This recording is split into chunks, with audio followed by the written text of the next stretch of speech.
కనుక ఈ లోకాలన్నింటినీ కూడా 14 లోకాలను రక్షించేటువంటి బాధ్యత నీ మీద ఉంది పరమేశ్వర. ఆలోచించు. నీకు తగినటువంటి కన్య ఉంది, నీకు తెలుసు. ఆ కన్యను వివాహం చేసుకున్నట్లయితే రుద్రవీరు సమర్థుడైనటువంటి సుబ్రహ్మణ్యుడు దాలుగా ఆయన ద్వారా సంహారం జరుగుతుంది. కనుక ఓ పరమేశ్వర వివాహాన్ని సిద్ధం కండి అని దేవతలు బ్రహ్మ విష్ణువు మొరపెట్టుకుంటే తప్పకుండా నేను చేసుకోవడానికి సిద్ధపడుతున్నాను అన్నాడు పరమేశ్వరుడు. ఎవరిని చేసుకుంటారు?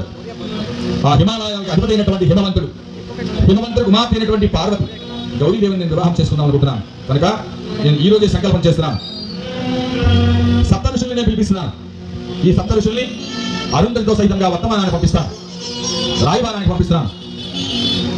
ఆ హిమవంతుడి దగ్గరికి రాయబారాన్ని వెళ్ళమని చెప్పి ఆ సప్త ఋషుల్ని కూడా అరుంధతి సైతంగా వెళ్ళమని పంపించారు పరమేశ్వరుడు. ఈ సప్త ఋషులు అరుంధతితో సైతంగా వెళ్ళినటువంటి హిమవంతుడి దగ్గరికి పాదాభివందనం చేశారు. హిమవంతుడు సపర్యలు జరిపించాడు. ఏమి సప్త ఋషులారా మీరు విచ్చేసి ఉన్నారు? ఈ జగత్తులో 14 లోకాలు, అతల వితల సుతల ప్రతల మహాతల సాతల సప్తపాతాది లోకాలు, భూలోక భూలోక సువర్లోక మహాలోక జనోలోక తపోలోక సత్యలోక ఆది లోకాలు తారకాసుడు అనేటువంటి రాక్షసుడు అతలాకుతమైపోతున్నాయి. ఆ తారకాసుడు సంహారం జరగాలంటే మీ గౌరీదేవితో మా పరమేశ్వరుడు వివాహం జరగాలి. కనుక రాయబారానికి మమ్మల్ని పంపించాడు పరమేశ్వరుడు. కనుక ఓ హిమవంత్ రాజా, ఓ మేనకాదేవి, మీ కుమార్తె అయినటువంటి పార్వతీదేవిని గౌరీదేవిని మా పరమేశ్వరుడు ఇష్టపడుతున్నాడయ్యా. మీరు ఇచ్చినట్లయితే చక్కగా వివాహం జరుగుతుంది. వివాహం జరిగినట్లయితే ఆ రుద్రవీరు సముద్రమైనటువంటి బిడ్డను పుడతాడు. వాటి ద్వారా ఈ తారకాసుర సంహారం జరుగుతుంది. తారకాసుర సంహారం జరిగితే 14 లోకాలు రక్షించబడతాయి. దేవతలందరూ కూడా దేవలోకంలో నివాసం ఉండగలుగుతారు, యోగ్యత కలుగుతుంది. కనుక ఎలాగైనా సరే ఆ పార్వతీదేవిని పరమేశ్వరికి ఇప్పించవలసిందని చెప్పి శరణు పెడతారు. హిమవంతుడు వారు ఎప్పుడైతే కోరుకున్నారో తప్పకుండా నాకు ఇవ్వాలనేటువంటి సంకల్పం ఉంది. కానీ శాస్త్రం అనేటువంటిది ఒకటి ఉంది. కులరూపవయో విద్య గుణ సౌభాగ్య భాగ్యవాన్ జామాతా భవితం యోగ్యః కన్యాదాన మహోత్సవే. కన్యాదానం చేయాలని సంకల్పం నాకుంది నా పార్వతీదేవిని. కానీ యోగ్యుడైనటువంటి వాడు అయి ఉండాలి కదా. మీ పరమేశ్వరుడు గురించి మీరు అడుగుతున్నారు. కుల రూపవయో విద్య, కులం, వయస్సు, విద్య, యోగ్యత, రూపము ఇవి ఉండాలి కదా. కానీ ఈ లోకంలో ఎక్కడా కూడా పరమేశ్వరుడికి మంచి రూపం ఉందని కానీ, మంచి విద్య ఉందని కానీ, మంచి గుణము ఉందని కానీ ఎవరు కీర్తించడం లేదు కదా. మరి శాస్త్రమే చెప్పింది. అలాంటి పరమేశ్వరుడికి మా పార్వతీదేవిని ఎట్లా ఇవ్వమంటారు చెప్పండి ఋషీశ్వరులారా. మరి పిల్ల కూడా ఆలోచిస్తుంది కదా. మనం ఎన్ని బయోడేటాలు కొట్టించినా, ఎన్ని మ్యాట్రిమోనియల్లో పెట్టినా నా మొగుడు కొద్దిగా అందంగా ఉంటే బాగుందని ఆలోచిస్తుంది కుమార్తె కూడా. మరి నా పార్వతీదేవి కూడా అట్లాంటిదే కూడా. కన్యా వరయతే రూపం మాతావిత్తం పితాసుతం బాంధవ కుల విచ్చంతి కృష్ణాన్న విపరీతన.